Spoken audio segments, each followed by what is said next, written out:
What is up? Welcome back to the SuperCoach Experience podcast. I'm your host, Brandon Savage, the coach of the Xavier Turbos. The second dreaded bye round is here, and all I have to say is it's not that dreaded. I'm here to dissect the second dreaded bye round with you. That is the 2021 champion, Tim Moody. Haven't been crowned champion since 2021, but you're on top of this panel right now. How are you, Timmy? Yeah, thanks, man. I think Maxie's beaten me, but we'll come for him. We'll come for him. I'm doing well. First of all, I'll be doing a lot better once. Sorry, can I just cut in? Hasn't been on the podcast in 4 years. So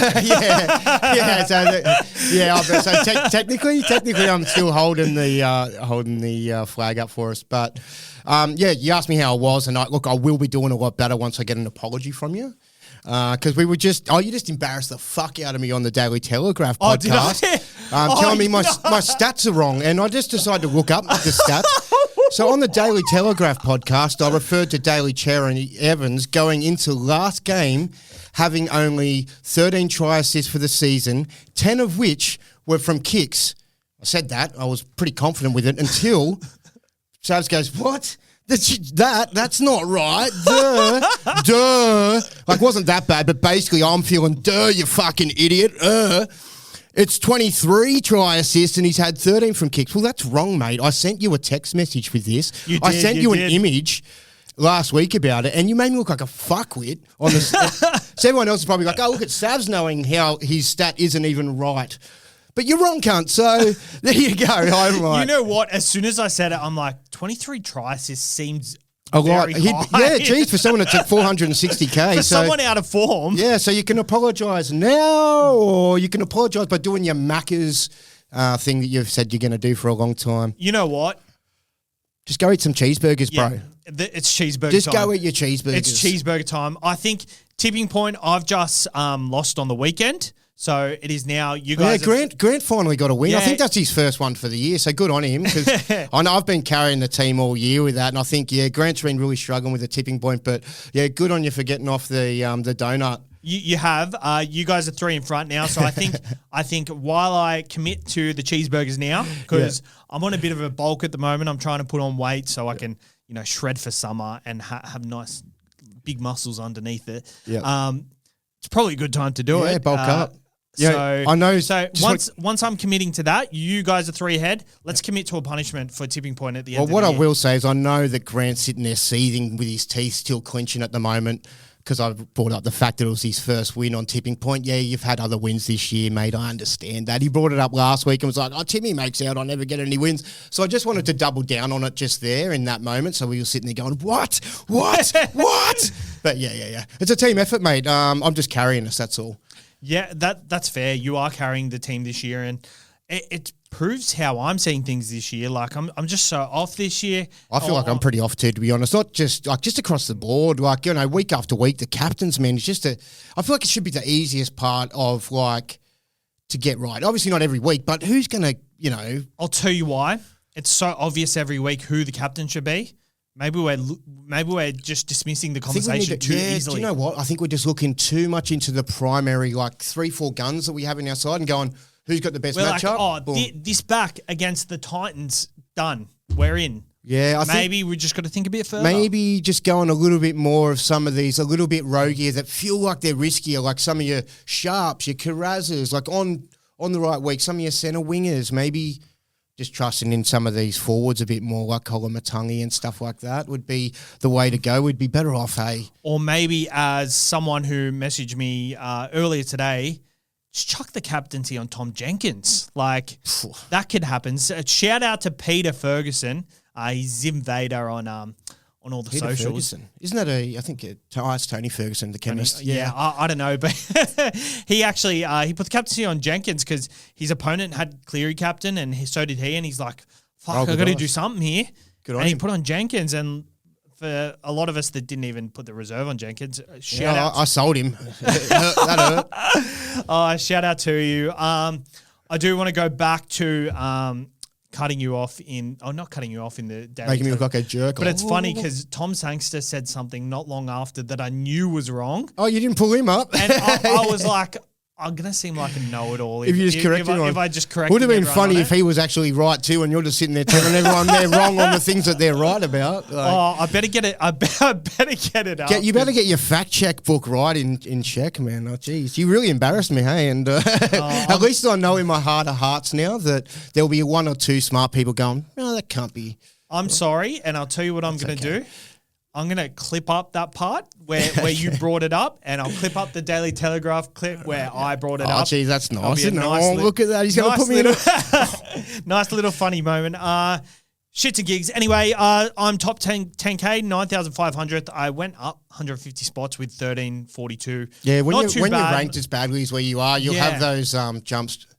No, I'm throwing too many swings today, and I'm gonna have a terrible weekend. I'm gonna have a really bad SuperCoach weekend. I know every time I get a bit chirpy, something goes real bad for me. So no, it was good still. What was good? Olukwatu, good. Herbie Farmworth, good. I've had some pretty good purchases over the last couple of weeks. Like the Herbie Farmworth one, I just keep. Like, it was such a gut move at the time that didn't make sense because they were playing Melbourne the week I bought him. But I was just like, I feel like I need to get him now. So I was very happy with that. McInnes 56, I'll definitely take. Two things I am happy with over the weekend. I played Britton Nickera and Jesse Ramian over Dylan Brown. I think. Yes, smart pokies. Dylan Brown scored 19 points, and I had headaches about this decision all week. I mean, on matchup, it seems obvious because it's versus the Dogs, but it's not always that simple, is it? It does, but Dylan Brown's kind of scored his points sporadically. So I think for me, I was tossing up between this decision. The Ramian one, I'm very happy with trading him in. He's going to be a nice last centre wing option that I can plug and play on certain weeks. So, yeah, into the top 10K, which I was last week, but hopefully on another charge this week.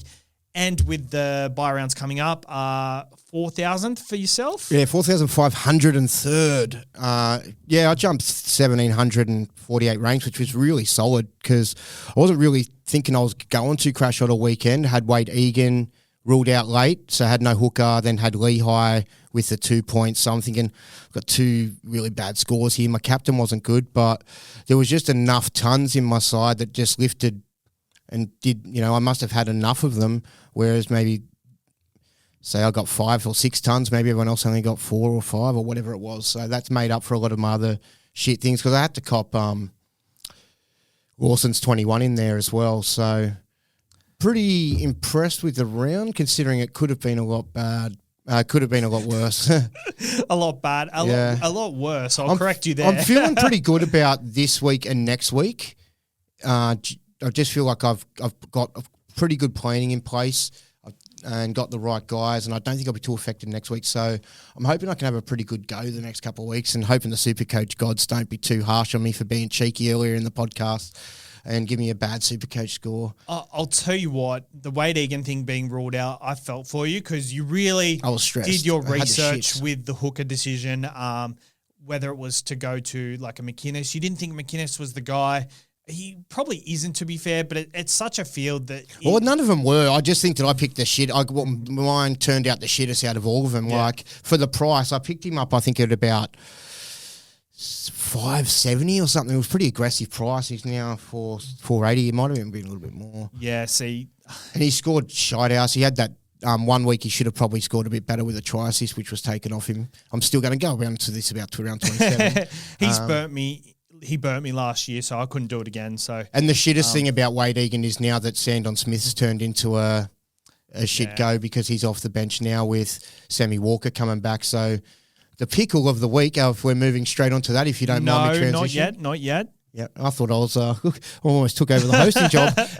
Not yet. Actually, I mean, we kind of no, because the pickle of the week is a little bit later because I want to bring up save it, but I'll get else. into that then. Yeah, it's a bit of a pickle. But soon. I'll let you transition into it. No. Just, right. Just like you transitioned into a man from a woman at one stage. Yeah, one stage. It was a while ago, but yeah, I've done a good job of it. Where was I? So acknowledge the brutal buy rounds and congratulate coaches hanging in there. Congratulations, coaches, for hanging in there. Why did I put that there? Where are we? So shout out to Picklebet and Carl McGrath Accounting, brought to you by them. We're going to do an Instagram response segment to kick it off, and it's this week, Fails of the Week.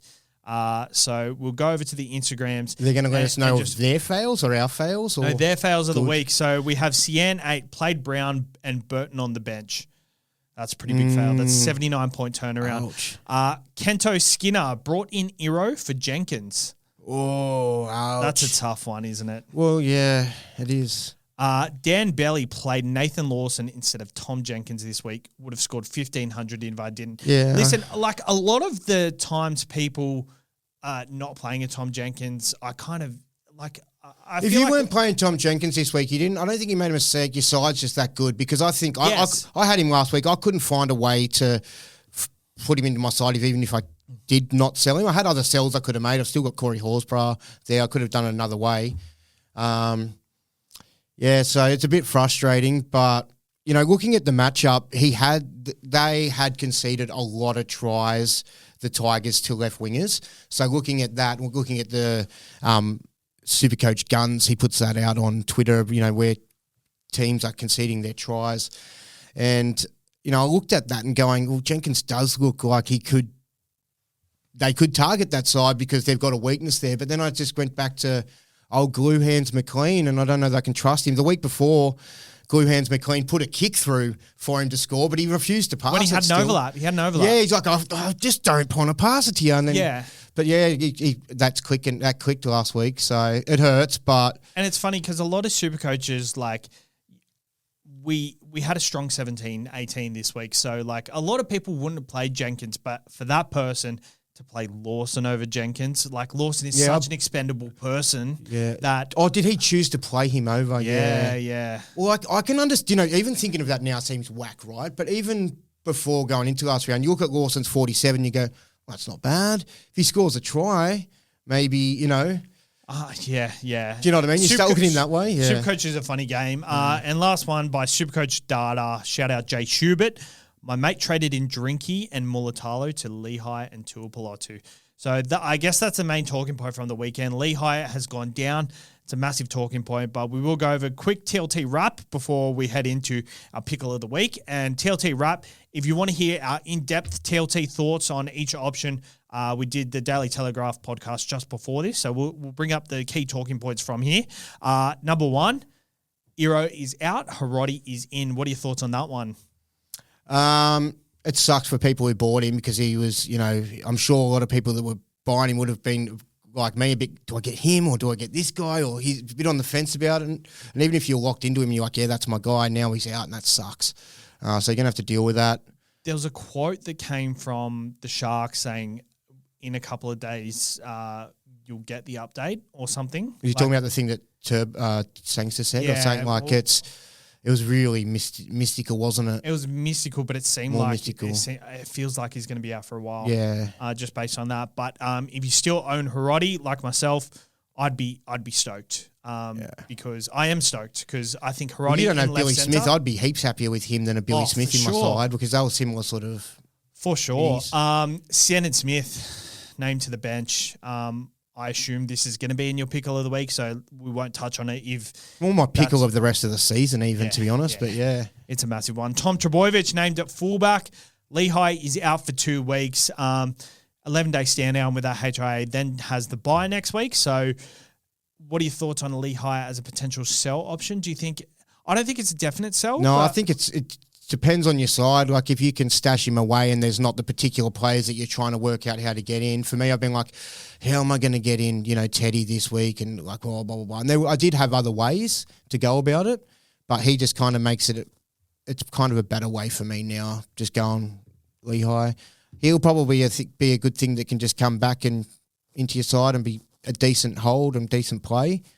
But just the fact that he misses this week due to the concussion, has the bye next week, he's got that low score, so he might start to bleed a bit of cash. If you do want to move him on to someone else a bit later, he might end up losing that cash. So I'm just going to cap my ties. It sucks because I bought Ronnie Mulatalo for him the week prior, not really wanting Ronnie Mulatalo and kind of actually wanting Lehigh. So it's only really cost me one extra trade doing that still. But I bought in Ronnie for Lehigh. Now Lehigh's gone. And I'm bringing in Teddy this week in that slot. So watch out, Teddy. Oh, Jesus Christ, so am I. Daly Cherry Evans misses out on Origin duty, so at 464K, he's a big option. We're going to talk about him later. Sean Mullany for the Titans starts at number 9. This could solve a headache potentially. How did he score last week? I didn't look at his score. I haven't looked either, but I'll have a look very shortly when we talk about the Pickle of the week. That means Jaden Campbell keeps his number 7 spot. AJ Brimson at fullback. Nathan Lawson keeps his wing spot. Sure. Tuipulotu injured, but Sully, Allen in the centres, Sloan back on the wing. Holmes is yet to come back into that side. Like, there's every chance he loses that spot. Yeah. If you didn't jump he's on probably him a better chance of keeping it with Tuipulotu being out. I think he's maybe they prefer Allen over him now, hey? Yeah. Yep. So, as I said on the Daily Telegraph podcast, if you can avoid going to Lawson, and there's not other standout cheapies, but if you can free up whatever money you need to do without it being an absolute bottom. I get, like, if you want to do like a toy to him and it's going to facilitate not just one move, but potentially another move next week as well and stuff like that. I can get it. Yep. That's why I kind of did it last week. I was like, I need to make a big downgrade here. And I potentially needed to make another downgrade this week as well to get everything going in my side that I wanted to do. So, were you relying on him last week to become someone you can sell to a gun later on? Nah, not at all. Was he always going to be someone that you had to play if you had to? I was prepared for him to nuff out and fizzle out and just drop off altogether. If he came back in, great. If not, look, I prefer to have all those centre wing spots available for potential guns or, someone a bit higher value than that, but I made that call, and I probably would have rather have nuffed out at hooker, especially Wade Egan day after, bringing in Lawson in. Wade Egan was ruled out, and I was like, far out. I would have just totally just gone to one of those cheaper hookers that were named, whether it was McKeely or whatever his name was, or Sam Healy. Yeah, that one. What's the other guy's name? I'm mixing their two names up, I think. Sean Mullany. Mullany, for the I'm trying to blend both their names. Sean Mullany. I'll tell you what, Sam Healy looked really good. Oh, he looked great. He scored 60 points. He was running heaps. Anytime he was looking for it, if the markers were a little bit not square, he was like trying to catch him out. And they weren't always blowing him, but they probably should have blown a few more penalties for him. He really impressed me. Like, there's a lot of hookers sitting in the grades that are a lot better than some of the starting hookers going around. Just flying through like your Owen Paddy, Riley Smith, Sam Healy. Yeah, there's even more. There's even like ones that, like, he's a bit older, but I think Beryl's mad and still hasn't got to go. Yeah. I feel like just for some reason, Beryl at the Cowboys, I've just always thought is going to make sense. Like, he's Queensland Cup coming through. I just thought Beryl would always. It's a mad name too, Beryl. Beryl at the Cowboys. Robson's going to the Roosters. Like, make it happen. For the Roosters, Sam Walker comes in. Obviously, I already said that. Sand into the bench. Nwanga into the centres. Newcastle have a mixed forward pack. Cowboys Origin stars are out. Drinkwater retains his spot, obviously. Asako, Averillo to the fullback. Plath out for the season potentially with an ACL. And Lockie Galvin starts at 5'8" for the Dogs. Karaz in at centre. Cody Walker is out for the Rabbitohs. Jai Gray to fullback. Kalon Matangi keeps his spot as he is named in the extended squad for Origin, but won't be needed. And also, we have one more. Jacob Preston is back for the Dogs. So, pretty big team list in terms of buy rounds. Heaps of availabilities, like guns. Yeah, there's heaps a lot of guns. going on. Compared to last round, there's heaps of guns that you can have. Yeah, like I've already got 17 players, and it's just based on just guns I already had in my side. Even like round 12, the first buy round, I don't think there was any gun fullbacks available. There was Tedesco. Was he? There was Tedesco. There was Trebojevic. Yeah, he was, yeah. So Trebojevic, Tedesco, and Drinkwater are all available this week. Yeah, heaps more now. We've got Lucas, Karaz, Farnworth, Garrick, which is crazy. We've got Jaden Campbell, Nico Hines, Kalon Matangi, Olaquatu, Nikora. Like that's huge. And there's lots of other ones on the peripheral that aren't as common, but you could start to like consider. Your Jacob Preston. Yeah, that's the first one that came to my mind as well. One little shout out, Caden Lars, Tom Leroy Lars' son, is debuting off the bench. Interesting fact, he could be my son. Like, Not that he it's just that. Well, Not that you screwed around No. with Tom Lawyer Lars' missus? I was just Googling his dad to see how old he was and stuff. So I was like, wow, that makes me feel old to think that Tom Leroy Lars could have a son playing now. He's born, Tom Leroy Lars has the exact same birthday as me. Like, we're the exact same age. We're born on the same day. Oh, really? Yeah, so that's why I'm like, he could be my son. Not because I've went to a nightclub and made out with his missus or anything. Well, you got to do a bit more than that to Yeah, I didn't want to sort of, I get what you mean. yeah.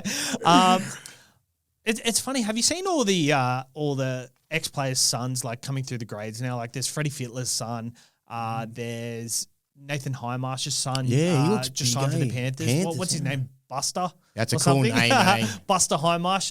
Mick Ennis's sons just came. Do you reckon they call him Rhymes? Buster? Buster. Oh, that's a good one. Call him That's a Rhymes. good one. So Origin selections. Queensland have come up with a bunch of selections. Bo Fermor is available for the Titans. What are you? I'm not asking for your thoughts on the Origin selection, but Supercoach wise, what do you think the biggest impact from both of these selection team lists are? Impact. Yeah, I guess just the availability of like Cherry Evans really opens up the other players, like having what was his name, Brad Arthur's son, Jake Arthur there. Yep. The last time they played there, just nothing was going to happen for Garrick particularly. I remember I had a VC on Garrick and was like, why did I do this with, that should really help the point scoring potential of those other players as well. So for me, I like that for those players. I think you're a little bit more keen on DCE as a potential purchase than what I am. I'm still keen on him, but I'm more interested in Hughes. I'm more keen on DCE. Despite Hughes not playing this week, I'll flag that. I am more keen on DCE, but I currently have Jerome Hughes in my side instead. But I'm more keen than you are on him. Like, there's every chance I flipped the switch last minute, but we saw how this played out last year. It's funny. You and the whole DCE and Hughes thing, and here we are again. Which one? And yeah, it's crazy. At least you don't have to sell one this time to the other. This time you're just buying one. I'm selling Cleary, which is funny. Val Holmes back in the centres, Hammer on the wing. Kolomatangi's not picked, so not much relevance that we weren't really expecting. I think the DCE is the big one, and this poses the question. We'll start with this. Jerome Hughes or Daly Cherry Evans. I think it's pretty obvious that Nathan Cleary is on one of the most traded out lists this week, and for good reason. He plays one game in the next 5 potentially. He might back up after the last Origin potentially. It is in Sydney, so there's every chance he does back up, but won't back up for the Warriors game after the Panthers play. Unless there's a massive, massive surprise, but it has been pretty well reported that Ivan Cleary's not going to back up the Penrith Stars. There's every chance that. So that's guaranteed. If he sticks to that, which he probably should, unless things changed since he said that, when he actually first made that comment, he may have thought that we may have, as the Panthers fan, that Penrith may have chalked together more wins since then. So maybe he's shifted his, but it's still a very hard turnaround and logistically to make it work. They haven't really lost that much since then. Oh, we put together 2 wins on recently, but I still think he probably thought that we would have won a few more than I don't think there's any chance he backs up there, but hopefully that just means that they go over there with a good attitude and maybe just try and get up the win anyway. But so out of the 2, Nathan Cleary, 1 in the next 5, maybe 1 in the next 4, 764K. We've got 2 shootable options. We've actually got more. Well, we've probably also got Isaiah Katoa. I think you got to chuck him into the mix. Like, his footy, I know because we don't, he hasn't been a Supercoach guy for a bit, but he's putting out big scores and he looks like he's not going to slow down either. He loves running the ball to that line, and he's just so creative. Like that little masterclass that Cooper Cronk and Matty Johns put on their show of just his inside outside balls, and I wouldn't have noticed that as much until they pointed that out, and now I can't miss it. You know what I mean? He's so good at it, and he does with the hips and stuff. Yeah, and he's so good at it. So, and it is so creative, and it does, and there's always something happening around him. So I think he could definitely be in the mix, for sure. I feel more at that price. He's basically the same price as Jerome Hughes. I'd probably prefer Jerome Hughes. Dolphins are putting together they're just 2 back-to-back games, 40 points to like nil basically, or close enough. They put 40 on the Melbourne Storm. Like it's not just. And it's him clicking. That's the difference. Yeah. You know what I mean? Him putting it all together. Both sides of the park too, and I think without hammering the side, maybe he just takes a bit more of a front foot step. Oh. Sam Walker, for those ones that are just like, I'm a semi. Like, the spy's probably all over him. Sam, he loves him. He's not the one of his boys. He'll probably be chucking him, but you'll have to scrap one out of his boys this week to get Sammy back in. I've heard a lot of people talk about Sam Walker. I think Spy's smarter than that for sure. Yeah, well, let's go back to Jerome Hughes and let's go back to DCE. So price-wise, like if you're really looking to really free up cash and that's what you're really looking to do from that Cleary trade to DCE to fund like a Cleary thing, and that's the way you're going to do it. I totally get that. You also get another playable player this week in having DCE, but then, DCE will be on the bye next week, so it reverts. So I really think it could come, if your price isn't a thing and you do just need to free up some cash, or maybe you're just like, I don't want to have Cleary out for, 3 of the next 4 games. I'd rather have someone who I think has a bit of upside like a Jerome Hughes, or potentially DCE could be that guy too. Like for me in 2021, he really put it together. There was massive scores, 150s, 170s. 5 years ago. Yeah, I know that. But he's a halfback. He's never been like a running halfback. His game hasn't changed too much. Yeah. You know what I mean? He still feels like the same player, right? Yeah, nothing's really changed. It's not like he has a sidestep that's gone or anything like that. You know what I mean? Yeah, I think he can still put it all together for them. I just think I just feel more confident in Hughes having more of those bigger ones and less of the smaller ones. But Hughes did come off a 25 just the week prior to last as well himself. Quite a small score. Do you think Hughes, like we saw that 130 on the weekend, I haven't seen much else from him this year to suggest. Sometimes it just takes some of these players who are just like not really, flying at their full tick to just have one of these games where it sort of opens them up now, and now they're then they go on their run. And yeah, the price difference of 130K for me, for me wanting to sell Cleary, I'd want to be sort of confident that the guy that I'm going to sell him to is going to bang the door down. And I think he could bang the door down and go really big still, Jerome Hughes. I know he doesn't play this week. I'd probably be looking to bring him in this week just to free up the cash and make 2 trades just because I've got good numbers. Otherwise, it'd just be Teddy and Jerome Hughes. Sorry to jump to trades, but I've got other things up my sleeve. We can get to that as well. That's fair. But Jerome Hughes plays South Sydney Rabbitohs next week, who, they've been pretty up and down. Plays the Sharks the week after. Latrell hopefully next week, but they probably back him up. Oh, yeah, probably. At a core stadium, so there's every chance Latrell doesn't play. Sharks in round 17. At Amy Park, though, I like potentially them at Amy Park. The Sharks are looking shit house the last couple of weeks, haven't they? They've got 40 put on them by the Warriors. The week before, they got 2 weeks in a row, they got points put on them. He plays the Cowboys in round 18 without their origin stars, and then plays Newcastle in round 19.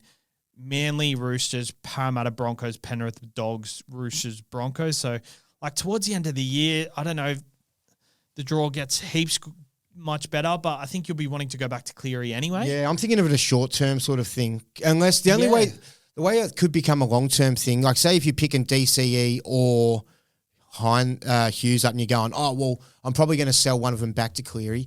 If Cleary or Nico Hines get injured, then you're going to run, whichever guy you get. For me, it'll be Jerome Hughes, and let's say Nico gets injured, you know what I mean? Then I've got to bring that guy back. So then you kind of could be stuck with them for the end of the year if one of those other guys do get injured, like being Nico. So that's something to maybe factor into it. Yeah. But if you're planning, I'm probably going to sell him, which is more likely, let's hope that, both Nico and Nathan will be available for the run home, then I think, it's a short-term play over maybe a 4 to 5 to 6 week period until you time it right and then get back on Cleary. And that's why I feel more confident in Hughes holding his value too. He's got that big 130 he's just scored. He's already 600K. So he's going to probably go up a little bit, tick up a bit. And you're able to go to Cleary much easier. And then with, although you free up more cash in the short term, I think more short-term minded, going, DCE plays this week and frees up more cash.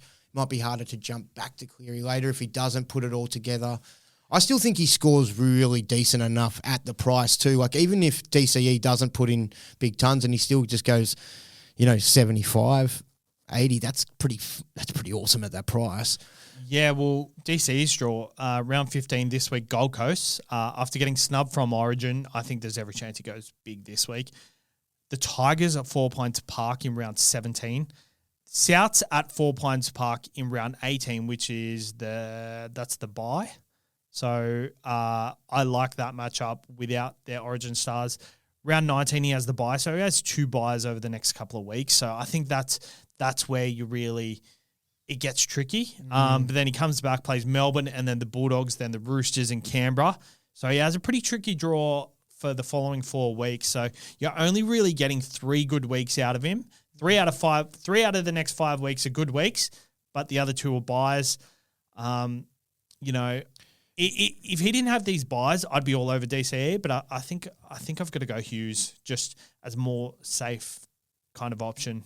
Yeah, well, the narrative around DCE not getting picked for Origin and, his last hurrah at Manly, I think he really could just click it together and make it work. I don't think he's been bad at all this year, to be honest. No, but 23 try assists. Yeah, that's right. Even that concerns me a little bit. Just like when it does happen, for it is a lot off the kick, and it's just that 12-point play. Whereas Jerome Hughes, when he's getting closer to the line, it could be a run, tackle bust, line break assist, try assist, or scores himself a bit more as well. So if I felt like I was just playing for my life and had to pick one for points, and I think at this time of the year we are playing for points.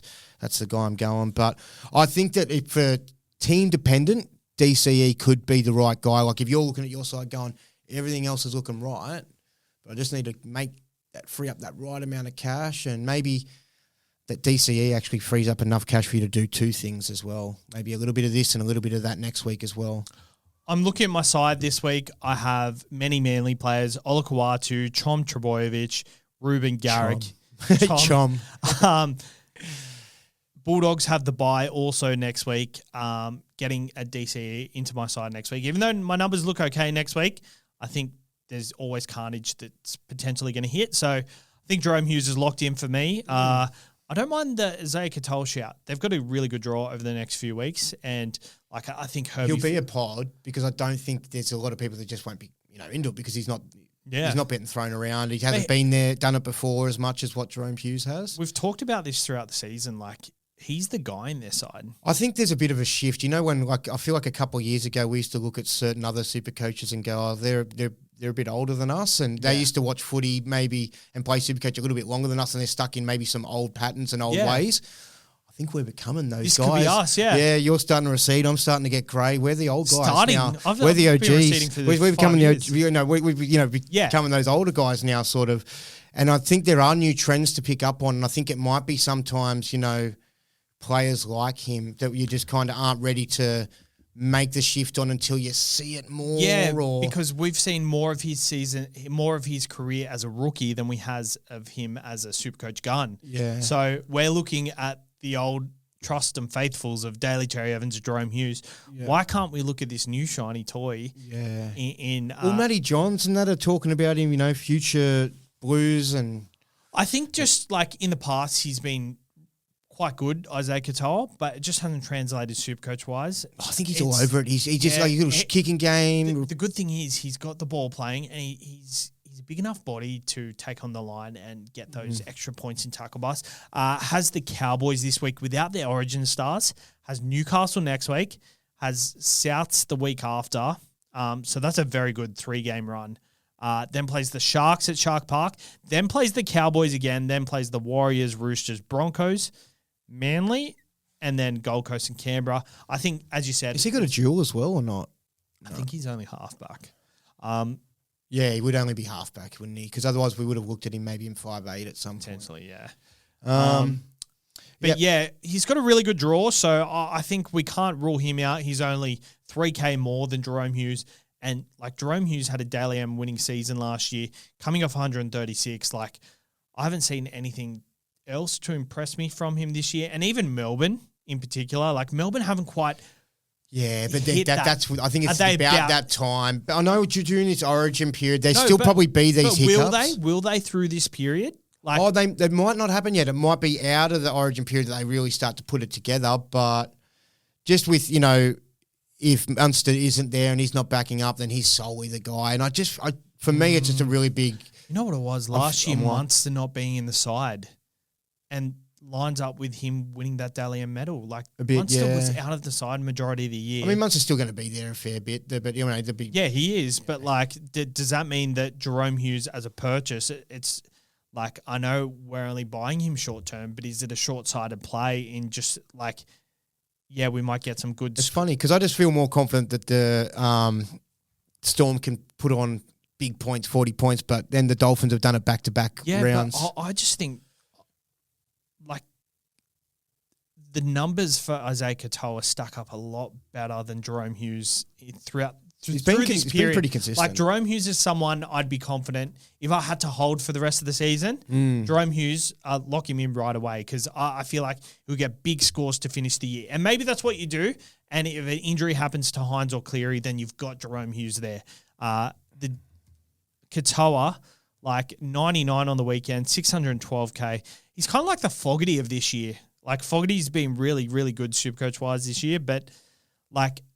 Yeah. I mean, he's really... I think if you want a consistent guy, like he's putting out like 57, 63, 60, 73, 60, 98, 52, 63. Like they're very 60-ish scores. Like it feels like a very 60-ish... You get those, odd one that's like a 57, but he makes up for it with a 90 every sort of 5 weeks. But for the most part, you're getting 60 out of him. He doesn't really go much lower than that. He has had his low score of 42, but nothing else in the 40s.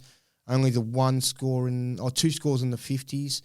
Oh, 3 scores in the 50s, sorry. But yeah, it feels like a very 60 guy, but Jerome Hughes for the upside. Maybe we can see more upside from Isaiah Katoa. Like he really is starting to come into his own and maybe he takes it to a new level. Like maybe we haven't seen how good he's going to get. But I just think looking at those scores, I have more faith in the Storm ripping up sides more consistently over this period and him putting on those big ones like and go on those big 130s.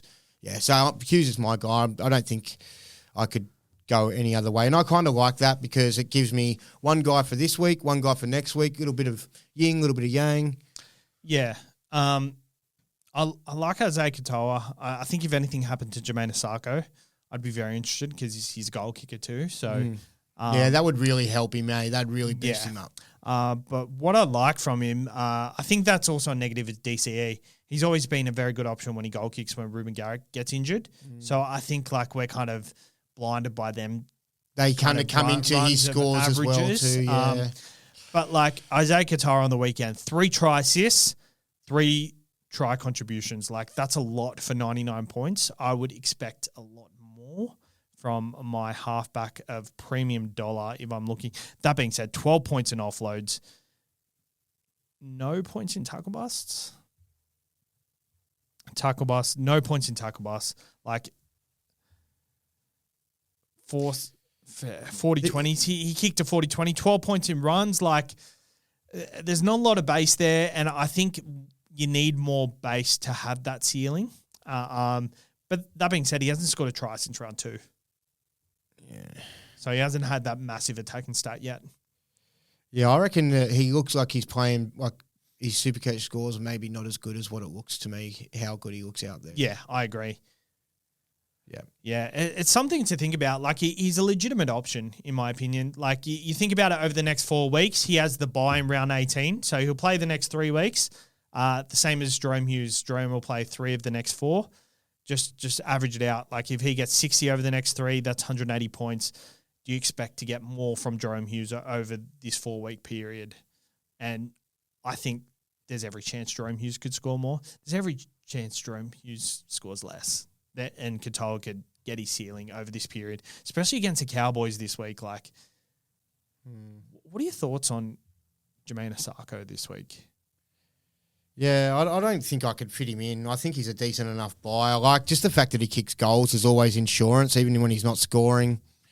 Just a little bit of extra to tick him up. But yeah, he's been real off my radar all year. I haven't even thought about him, considering him. But in the past, he's someone I've always, usually had in my side over the last couple of years. Haven't been too hot on the Dolphins, and then only just the last couple of weeks I'm starting to go, wow, look at these guys go. They're flying. And then looked at his scores, and yeah, his scores are pretty decent. Like there's a lot of 60s. His scores look a lot like Isaiah Katoa's. Like a lot of solid 60s there. And Jermaine Asarko's last 3 performances against the Cowboys, 151, 46 and 118, but they're playing at Queensland Country Bank this week. The 2 tons were there. The 2 tons, 151, 118 were at Queensland Country Bank. Ever since round 4. How much is he? He's 625K, so he had a 3-round average of about 30. He scored 39, 30 and 34 from round 2 to 4, but since then, 114, 40, 51, 61, 47, 68, 55, 82, 132.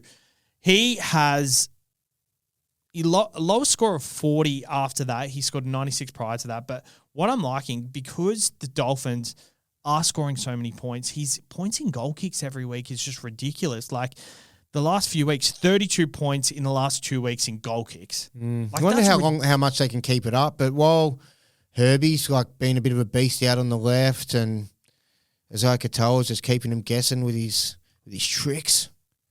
He's scoring a lot in goal kicks. Like, got a couple of injuries though recently that might hold him back though as well a little bit though. Yeah, 32, 64, 84. Can you keep talking while I add this up?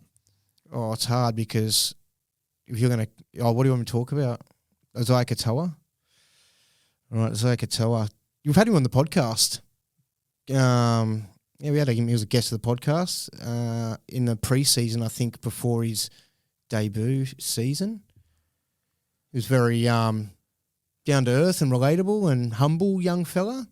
It would be nice to chat to him now after he's put together like 50, 60 NRL games and is a future marked superstar by Joey Johns and Andrew Johns. You got your stats yet, mate? Yep. He averages 18.15 in goal kicks. But like at the start of the year, there was 4, 8, 12, 8. And then from there, like I'd love to get the stats from round 5, but I'm not going to do that again. Actually, I could do that very quickly. I just times it by 13 and then take away 4, 8, take away 32 and then equals and then divided by, take away 9. In the last, so since round 4, he averages 23 in goal kicks per game. But yes, we did have massive upside in him, like because he can score tries and like he can put together like 2. If he put together like 2, 3 tries, that's a big one. And that's what he did on the weekend. Yeah, and especially with the way they're playing, I think it's doable. The price he's at's nice. Like, because a lot of these guys, your Carrazas are like basically almost 800, or the ones that are premium guys, like your Herbies and stuff, it's high 7s and stuff like that now. So some people might find it hard, especially if you haven't really been playing the money ball game throughout the season to get some of these players. So I feel like he's a guy that you could go, yeah, I'll play this guy, and I feel confident about it too. I just can't fit them all in. Yep. I'm going to share my thoughts with him about you later. You're going to share his thoughts about me with him later? Yes, I'm very keen. But let's move on to our Pickle of the Week, brought to you by Picklebet. Make sure to sign up with Picklebet via picklebet.com.au. Use the code TURBO when signing up. Origin night, they have a special first try score. If it doesn't hit, then you get 200% bonus bet in return. So I put $20 on Reece Robson to score first in Origin 1. I got $40 in bonus bets and then turned that into a $5 dog, which cashed out $200. So it was very sweet. They do this very often with their promos. On the weekend, they had this Queensland Derby. So if your horse came second or third, it was a 200% bonus bet return. So keep an eye out for these specials. They have very good specials going on. So head over to picklebet.com.au. What is your pickle of the week, Mimothy Tootie? Sandon Smith, yeah, just being dropped to the bench. It's like whatever this round, like whatever, who cares? You know, he would have scored better if he was starting, but it's more just the picture moving forward. I've got Wade Egan and Sandon Smith. Wade Egan was I sold Connor Watson sort of just around this Origin period at the start of it, sort of tried to free up a bit of cash and was worried about the amount of games he was going to miss. Wade Egan's been going pretty shit, and I don't feel confident wanting to play him moving forward as my hooker. He's obviously not available this week, but as a moving forward thing, yeah, I was kind of like, Sandon's my guy. I'm just not going to make a move there. I'm just going to leave him there and play him with the upside of kicking goals and, you know, scoring tries. He had that massive game only about 5 weeks ago, I think it was. But yeah, now he's potentially going to be 14 for them moving forward, I'm thinking. It's probably a good 14 for them because he can cover a little bit of hooker and in the halves. Gonna probably be a sell, but I guess you just wait and see what happens moving forward. Yeah. The pickle for me is I didn't really want to make a move there, and it's like I'll probably end up trying to go to Harry, but a part of me was like I wouldn't have minded using one of them to free up cash, but I don't want to do that now, free up cash with one of them, because that'd mean with the other one I still got to upgrade them to a better guy because I'm not happy with either of them to play. So I don't want to make 2 trades at hooker. You know, we're both after this week going to probably have 15 trades left, aren't we? Something like that. Yeah. Pretty scary. 13. Wow, no way. Yeah, I know. You don't have 13 after this round. I do have 13 after this week. Wow, we lost you. Okay, and wow. I've saved 2 trades. Like, wow. It's because I'm using 3 this week. Like, oh, okay, yeah. But I'll tell you about my thoughts on my trades. What's your pickle? Sorry? What's your pickle? Well, my pickle is it's Jerome Hughes or DCE. I think I'm locked on Jerome Hughes now, but I've got another pickle now, which is Toa. Sorry? You're not adding Toa into it, are you? No, not Katoa. Yeah. Jacob Carraz, like he was in my first trade draft. I can easily get him in my side, but do I go a Jermaine Sarko play instead and then wait till Tom Jenkins maxes out and go to Carraz after the bye? Carraz is playing centre this week. I don't mind that. Yeah. You know, I really like the idea of holding Jenkins to get him up to 6. Like, regardless, that's so good if you can do that. It also means you've got to be a little bit patient. You might have to hold off on a gun 1 or 2 weeks a bit, but it'll be worth it because it'll mean less carnage and freeing up or selling another gun in your side to downgrade to free that up. Yeah, that's nice. So Jermaine Asako will turn into probably my first reserve of centre wings. So like, are you doing a Jermaine Azarko though to get extra numbers for this week or to free up cash to facilitate something for this week? No, neither. What are you doing him for? Just you kind of like him? Yeah, I like him. I like him for the next little period, and I like.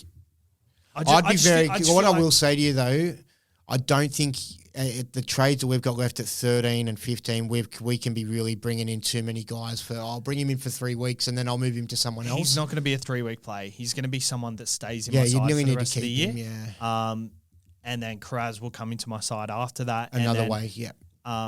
Through Jenkins. And I'll have Ramian as my second backup. But who are you going to miss out on? Is there anyone that you're missing out on now? Are you not going to be able to get Lomax because of doing this?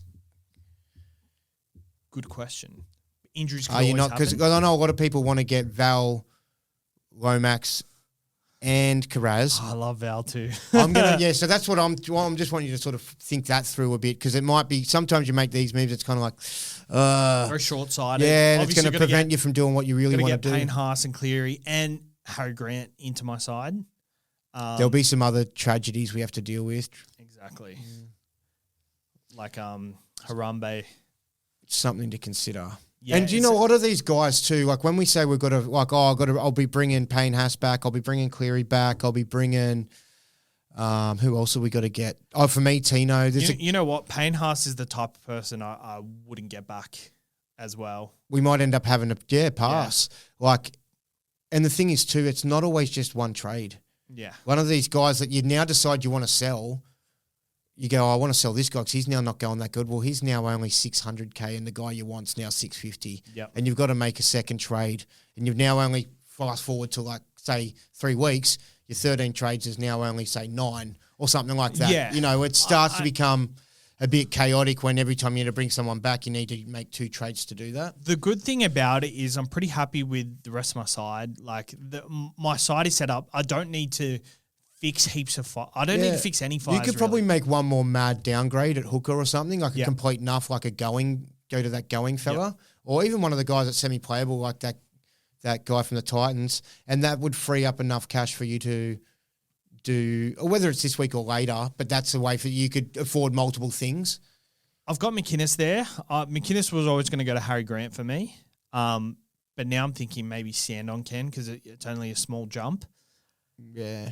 Hubner can go to one of these centre wings you're talking about because I've got Lucas in centre wing at the moment. So I think that's a way I can do it. But that being said, if I leave myself with 6 to 5 trades. The reality is we're probably going to have to miss out on some of these guns that we have sold. Yeah. One of them at least. I definitely want to get Cleary back, especially with them trying to fight for making a finals run. And he's not out of price range at all. No, you've got to have him.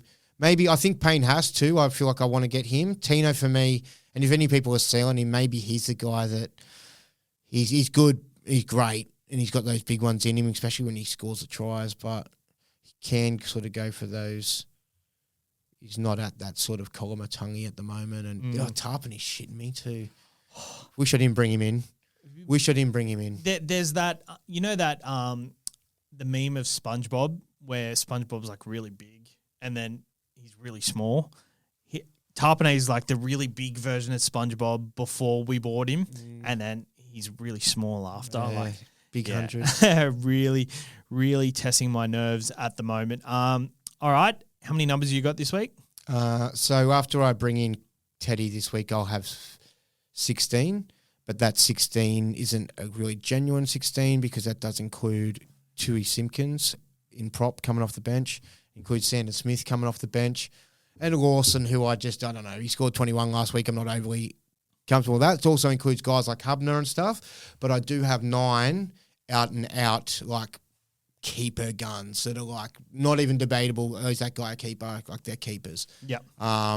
So that's cool. I'm feeling pretty strong about those 9 guys doing those jobs. And between the other, 7 players that make up the 16 that are pretty shit, hopefully some of them do okay. And it gets me into a good 13 scoring players. I've got 17.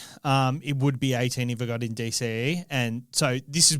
I didn't plan for this many either. It was more just that my buy planning for the previous round and also... mini rounds have accounted for that some of the guys, it's gone this way, I got 17. I actually can't reserve every single player, so it'd be dumb of me to get DCE because I'm currently getting an AE for... You'd still get one of them drop in, like they'd drop into your side, I think. Not if you don't reserve them. Yeah, it's a bit of a head. So if I've got more than 2 people that aren't reserved, then only one of them will come in. So if I got DCE, I wouldn't be able to do that. So... it's also pretty much the writing on the wall. DCE, you're out of Queensland and you're out of the Xavier Turbos as well. So I've got 17. Hubner is one of them. I've also got Hiroti as another, but I'm actually I'm okay with Hiroti. He's basey. He's good. He's playing the Dragons, and Sandon is another one who, actually, to be fair, I should probably reserve Hubner instead of Sandon. Not that it matters, because they're going to come in anyway. But I got 17, pretty happy. And my trades, I'll talk about them after. But let's move on. Shout out to Carl McGrath Accounting. This podcast is brought to you by Carl McGrath Accounting, the numbers man behind your SuperCoach numbers. Whether it's business tax, personal returns, or getting your financial structure sorted, Carl's got your back, just like a Riley Smith on a kick chase. Head to www.carlmcgrathaccounting.com.au and let him know the SuperCoach experience sent you, and he'll hit you up for a great price. Tax season is around the corner. He'll be on the show in the coming weeks, so get excited for that. Shout out to Carl. All his details are in our description. Let's go to Market Watch Timmy just quickly before we move on to our trades and tipping point. Traded in, the number 1 traded in player, Jacob Kraz. Makes sense. 7,000 people traded him in. You traded him in last week. Why are you smiling? Oh, I just had a cheeky lolly and it was rattling, so I was a bit like... 90 points. He looked amazing on the weekend. Thanks. Yep. Yeah. I was actually, when he scored 90, he was on 68 and I knew he was going to update so much. Like, wow. I just watching him. Well, because he had so many offloads and he was already going to update to... at least 80 with he had 12 ineffective offloads. We're going to offload to effective ones. And then he found some extra points there, getting another 10 points somewhere. I think he must have got a try assist for that last one because I think he only got given the line break assist. And so he should, because how did he offload that ball? He was in a straitjacket of humans. I know. It's ridiculous. It's ridiculous. So, yeah, I think he's a good trade-in. But the thing is, he's playing centre this week. Who is he playing this week? He is playing the Bunnies. Bunnies. It's a good matchup. As you pointed out before, probably what's his face, White, marking up on him. Look, I think the only difference for him is he probably won't be taking the kick returns, so less like launchy runs. But I reckon just as many offloads still, though. He'll probably still be taking those hit-ups out of his own end every time they're in their own 20. And the ball getting to him at centre, he might have more runs in attacking play, like closer to the line as well. True. And, a bit of tackle busty offload. I still think it could be good for him. Do you think Lockie Galvin coming into the side on the left edge takes away from him potentially? It depends how Lockie plays. He might float like he does for the Tigers as well. And especially considering he knows that he's probably going to be going back to the right there next week. So maybe he's already trained a little bit on the right there too. So number 2, Jermaine Asako, 5,900 people traded him in. Well, that's scary. So how many? 5,900. Well, it's a big score, so a lot of people are going to flock. Yep. I like it, and I think I might do it this week. Number 3, James Tedesco. We haven't talked about him, 843K. I'd say he's pretty much bottomed out. I mean, break even to 121, so he probably hasn't bottomed out, but Newcastle, North Queensland, and then the Tigers in the coming weeks, it's a very good 3-round draw. Yeah, 2 weeks ago we sat here and I think it was 2 weeks ago, we're talking about Teddy versus Turbo. And at that time, Turbo, I think, was just missing 1 week due to Jesus Christ, that quad thing or whatever it was, a cork. And it didn't seem to be as bad at that time when we were having this conversation. It seemed like, you'll be fully healthy next week. And then it became a bit of a badder cork or whatever. It wasn't as good. I'm just a bit more like red flags. I thought at the price, about 300K cheaper, you could argue a case for going Turbo instead of Teddy and hope that if he doesn't match him, at least it will be at the price point not too far off, that it would make it worth it. Maybe you could facilitate other moves. But I was in this position last year with do I go the premium guy, which was actually Turbo last year was the premium guy, and then or do I go the second tier guy in Ponga? And I ended up going the second tier guy in Ponga and regretted it hard. Turbo was in better form. So I'm going the guy that looks right, ready to go, and I don't want any risk. We're in this position last year with your second fullback. Who was your first? It was Teddy. So I think Teddy is just... He's always the guy, yeah? You know what you're going to get from him. He's back to his best. 840K. And yeah, as we said the other week, we were only missing on him because he had a pretty tricky 2 weeks coming up and then a bye. Yep. He doesn't have that. He's got a really good draw, and he's been the best SuperCoach fullback of the year so far. Nathan Lawson, number 4. I think I can understand it. If you're willing to have him turn into enough, then 100% go for it. I was hoping he'd turn into Mark Nwanga Nituase. Wow, that just came out of my mouth. Did you hear that? I heard it. Whoa, I didn't even know I could do it. They magic lollies right there. Yeah, so I was hoping he could turn into that. He's obviously not as creative and flamboyant.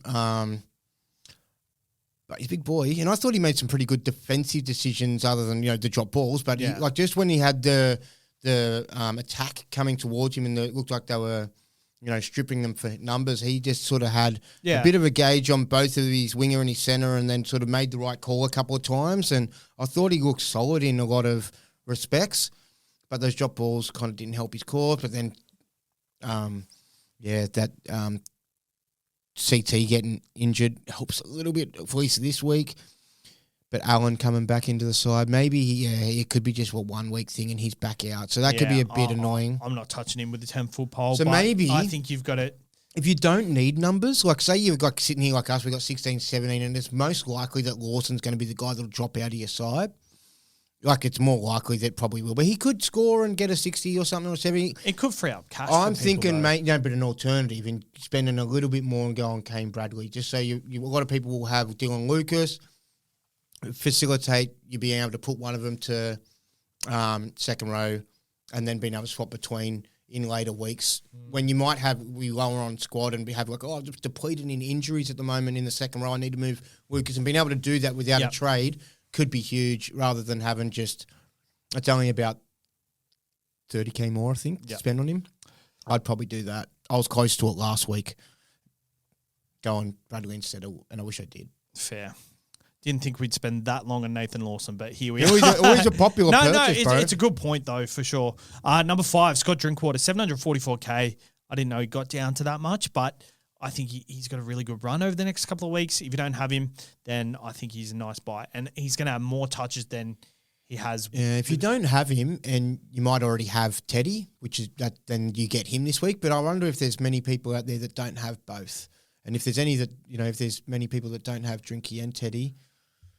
I actually don't. What's your thoughts? Would you go one over the other? I mean, I know in the back of my head, I feel like safer is Teddy. Like, he's not going to put Drinky this week is a good thing. But like going forward, I don't know if he's long term. Just because Dearden is taking a lot of that attack away from him. Like he's really since Dearden has gone into halfback, direct correlation with Drinky's scores going down. Like 14 was his first outing with Dearden at halfback. Yeah, he was on fire. And just 71 was against the Tigers. Melbourne, 105. He got his hands on the ball more, but I think they needed to because they need to look to more of plan B. But I think going forward, it's a good short-term play over this little period. He plays the bye rounds, which is good. But I don't know if he's in my final side. I think he's in mine in the short term, but maybe there might be a better guy at one point. Maybe like Latrell's just puts his hand up or something like that, and at that better price. He also is goal kicking, so you can't fault that for sure. But if he's not in your final three, if he's not in your final final team, it's a lot of moving parts still for you because I know you're moving Pappy out this week, aren't you? Yes. So if you're moving Pappy out this week, and you might even move out Drinky out at some point, that's a lot of moving parts still. I guess we'll say I like to make these moves looking short term, and then something comes up that is it hurting you to do Pappy? I love that you're doing Pappy. Yeah, no, it's not. I always kind of plan to do it. It hurts that I got him in. I didn't really need to get him in. Yeah, you brought him in for 1 or 2 weeks. Yep. I wouldn't have got him in if I knew that first week the weather was going to be so bad. Is there a world where you could make if I was in my side, I'd be trying to. I know he plays this week and Turbo's available, but I'd be with the amount of trades, I'd be trying to sell Turbo to Teddy. I'm ranked 10,000th. I need someone like Turbo in my side. Yeah, okay, yeah. Number 6, Herbie Farnworth. I think we can't fault that. Got a good matchup this week as well against the Cowboys without their origin stars. Hamoli, number 7, 644K. We'll group this with Ruben Garrick, 588. Good purchases this week, I'd say. Yeah, they're especially Garrick's been underwhelming for me. He's been pretty crap, but 82 on the week. Oh, that's last week, but yeah, he's been in a lot of other shittier scores. But yeah, I mean, he's just that guy that you just put in your side and whatever happens, happens. Some weeks it's, I feel more confident. Other ones going big. Sometimes really good, sometimes really shit.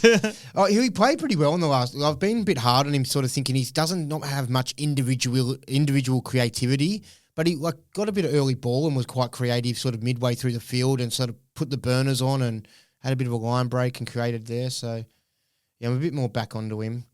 And even Olakawadu, I was starting to get a little bit cold feet on him, but he started to redo his thing. DCE back this week helps a lot as well for him. So, number 9, Izzy Katoa, we've talked about him. And number 10, Kaloa Matangi. Jesus Christ, 760K. Still worth it, I'd say. Yeah. I think having him... If you haven't bought him this week, what's held you back the last 2 weeks, though? Probably... Maybe you had bigger fish to fry. Oh, maybe you expected him to play Origin like any normal Yeah, that could be the last week where you're at. Yeah, hold off on that one. Yeah. It kind of sucks that you missed those big scores, and it would have been a great play had he missed Origin because maybe not a great play, but yeah, still get the thought process behind it. All right. What do you trades this week? At this stage, it's Cleary to Hughes to free up the cash to get Lehigh Hopewadi to Teddy. I am really locked into Lehigh Hopewadi to Teddy. I just don't know that there'd be any other better ways for me to do it. He's a decent enough keeper, but I just probably can't make the space for him now because I do want to get... I mean, I could have, but... things have changed. Yeah, so it's tough. It's tough. I'm a little bit reluctant, I will say, on the Cleary sell. I'm like a bit like I probably can. I can definitely fund. I can fund this other ways. I definitely can fund it other ways. So it's not just about. I think for me, I do see a bit of an attacking. Just with getting Jerome Hughes in? Yeah, a bit of an attacking play there, but I'm also like... Like, you could do the sand on enough right now. Yeah, I know. Like, I know. instead of... But my biggest concern with doing that, like, I kind of feel like that's a move that's good for my side if you just look at my two hookers. But if you look at the rest of my side, I've also got Tui Simpkins, Geimer, and Lawson. That's three, bottom dollar guys that I won't be able to upgrade or pretty much do anything with. They're basically nuffs, you know what I mean? So if I was to do a fourth nuff in hook, I probably could get away with it because hook is just that position that, like, what am I going to really be excited that I can reserve a hooker that week if I'm short, or I can play a hooker if they drop out anyway. Maybe it is a thing, and maybe it is a pain in the ass to get Cleary back, but I don't know. I just feel like 3 out of 4 weeks is a lot, and I could probably just drown him out pretty easily. My 17 is pretty good most weeks and can cover it. Moloney, 63 minutes last week for 29. Oh, that's the Titans boy, yeah. 0.5 ppm. And the other bloke, he's not bottom dollar either, is he? Who? The one that filled in for Egan. Oh, it was like 200 something. Sam Healy. Yeah, it was like 200. He's not playing this week though, so like. Yeah, I'm not sort of I'm more about freeing up cash, and it's enough anyway. So like, what really, it depends. If you're struggling and you're like just on the borderline of 13 numbers, you'd probably want someone who's going to come in and play. Maybe you're best off looking at enough that will play round 18. Like, I think I'm good for numbers then too. Yeah. I think that the biggest decision is, do I want to sell clear? It's just more, do I think Jerome Hughes is going to go well enough? Yeah. To make it worth the while. And I don't know. I think he's, after watching that game, I just think there's more to come from him. Yeah, and also like Cleary, he plays the Dogs in his one game in between now and the run home, like, and that's against the Dogs. So I don't see a big 150 score. He hasn't really hurt anyone not owning. So I think you can do it. Ride the Jerome Hughes train and then see who out of Jerome Hughes and Nico Hines is more of a hold for the rest of the year. Depending on how Jerome Hughes goes, it might even free up cash. You might even you might even be more worth more than what Cleary is. Exactly. Yeah. My trades, I'm going Cleary to Hughes, free up a bit of cash there, free up 130K. Gone Lehigh to Azarko now. I think I'm going to lock that in, and I'm going Pappy to Tedesco. I think Tedesco is captain option material over the next 3 weeks. So was your alternative, instead of going Jerome Hughes, going DCE, and instead of getting Zarko, you'd get Karaz in that scenario? Like, I can still get Karaz. With that yeah, Hughes scenario? I just think the Zarko play over the next 2 weeks is more enticing for my side. I think. Can I ask you an honest question? Yeah. Like, because I have Karaz, I feel like sometimes if I've ever gone a week earlier than what I managed to get one, I feel like you're like, all right, they're throwing him for the rest of the year now. It's like, no, it's kind of like, oh, Timmy's got him early. I just refuse to even get him. Like, he's a dumb player. He's never been a good player. It's a bit like Sharp. I'm like, I feel like there's an element of, oh, fuck, Timmy got Karaz, can't have him now. No. Is there that there? Come on. There's a little bit there, like at least 2% in there. There's a little bit of it. No. Fucking liar. You're right. No, like, I'm he's everybody's mate. He's everyone's. You can have him. You can have him. Who? Karaz. You can buy him. Yeah, I know. Yeah, get him. I know I can. I don't. He wasn't in my plans to buy this week. I was never. Or I wasn't buying a Zarko either, to be honest. So who were you going to do? Anyone else, or were you just? I was looking at Holmes this week. I thought Holmes. I was going to miss potentially. I was sure of it nearly, and I guarantee you, Queensland lose and he gets dropped next Origin anyway. So, I just think. Yeah, I think it's more of a 2 week play than a 1 week play. If it was 1 week play, I'd still go Zarko. If it was a 2 week player, I'd go Zarko. If it's a end of season player, I go Karaz. And Karaz is 90, isn't swaying my options. He's moved in. If he was still on the wing, I'd buy him. I just love this. I just love it because you've got limited trades. But like Herbie. Like, was it vice versa for you? No, I'll get him and I'll just, when the time's right. I got no emotional. That's me. That's me with Kraz. We know Kraz. What about Sharp? Sharp's draw for the rest of the year is putrid. Yeah, but what about the last month or so when he's gone pretty good? Didn't need him. Righto. I don't think he would have helped me. Like, yeah, probably not. Yeah, probably a few tons wouldn't be too helpful. I don't know. I don't think Sharp is an end-of-season guy. That's okay. Don't you reckon? I don't know. I might end up selling him. I'll wait and see. So plays if he the starts to fizzle out, maybe. Roosters this week, Dolphins next week, Canberra the week after, then plays Melbourne, Warriors, Canberra, Penrith, North Queensland, Broncos, Sharks, Para. I reckon he's got 1 ton left in for the season, and I'm willing to shake on it. 1 ton left for the season? 1 ton. Oh, I'll almost do your Macca's thing for you on this. No, I'm still going to do that. I'm happy to do that. But I'd want him to, there'd have to be conditional, like you need to play every single game too. I can't be like, oh, he's out for 3 weeks or. Every single game then, 2 tons. No. Okay, 1 ton. Ooh, 1 ton. 1 ton. Okay, I guarantee you won't get any more than 1 ton, you said. So he can get 1 ton. You can't change your terms. But he can't get the second. Yeah, that's right. You can get 1 ton. Can we make it 110? Nah, you said 100. Like, I don't want these. Okay, fine. 1 ton for the rest of the year. I don't want these clauses in my contract. 1 ton for the rest of the year. Fletcher Sharp. What's the thing? I'm still going to do the Macca's thing. I want to do the Macca's thing. You get Kafusi again? No, man. Maybe just like Fletcher Sharp haircut. Nah, maybe I got to get the Fletcher Sharp haircut if well, I'll sit there and like watch grass grow. Like it's going to take forever for that to grow, bro. Like it's not a punishment just watching you just slowly you want an instant hit. Yeah. Like you want you to get a tattoo on your face or something. Oh. I don't know. Look, let's just be light on it. Let's just maybe like the loser has to have, I don't know, give $20 to Cam outside. Give $20. How does Cam benefit from this? I don't know.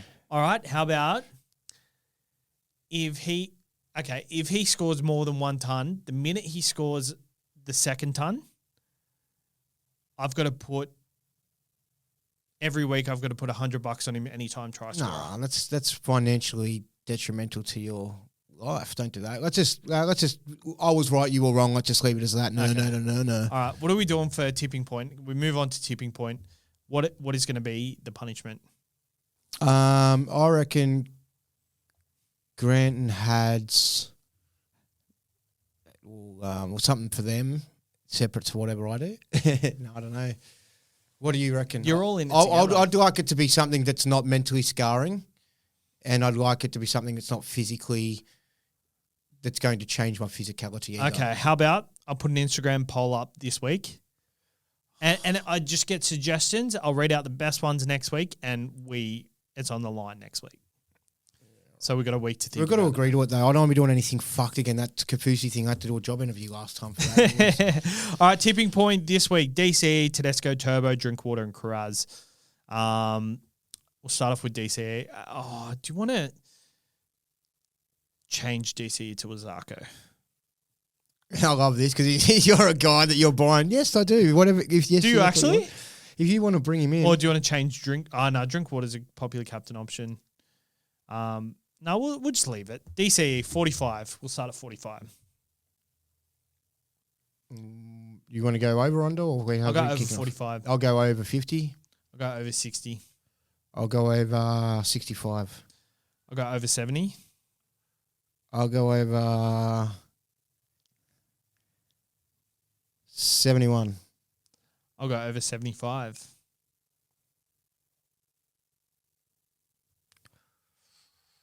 I'll go over 78. I'll go under 78. James Tedesco, 85 points. I think that this will be his biggest game of the year too against the Titans. So I think if you want to buy him, this is the round. You'll have a big game this week, but long good term, feel like Jerome Hughes goes better. Shit, don't tell me that. I think he can have a big one this week. It's the response round too. It's Yeah. the response round. James Tedesco, 85 points. I'll go over. I'll go over 89. I'll go over 95. I'll go over 99. We'll go under 99. It's Tom Trbojevic against Titans. Oh, Over 75 I'll go. I'll go over 77. I'll go over 85. I'll go under 85. I'm not confident about that at all. I wish I kept going. You could have pushed me to 121 there. I wish I'd have kept going with that one. I was very conscious that I was on a 2 overs and I wanted to be on an under. And it was also in the back of my mind going, I don't want him to go that good either, so I don't have him. So, yeah, there was a bit of 2 devils on my shoulder going, I can take the under. Scotty Drinks versus the Dolphins at home. 70 points over. I'll go. I'll go over 77. I'll go over 83.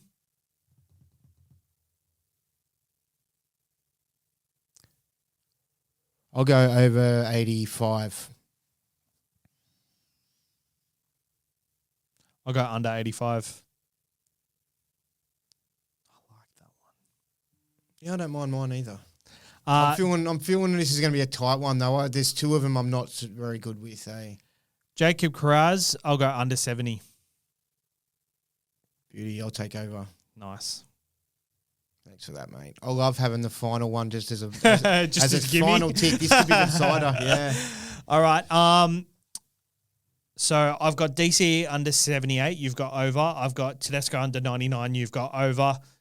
I've got Turbo over 85. You've got under. I've got Drinkwater under 85. You've got over. And I've got Kraz under 70. Yeah, I think I've got over. this. I think I've got this one. Unrelated. I love how Sean Johnson calls Luke Metcalf Lukey Met. Yeah. I love everything that Sean Johnson was doing. It took a little bit for me to warm to his new role. Like, I knew he was killing it, but he was killing it so much that it was kind of like, wow, it was not like holding back at all. He was just fully... You're just like, he's too comfortable. Too comfortable and almost making himself really at home. That's almost like there was no warm-up for him. Yep. It's kind of like the new guy who comes to school and he's super... I was always intimidated by some new guy that was really cool. I was like, what's with this new cool guy energy? And I was worried that, all the girls were going to want to be boyfriends and girlfriends with him. That sort of... That's how I feel about... That ruins my chances. I had bugger all. Yeah, exactly.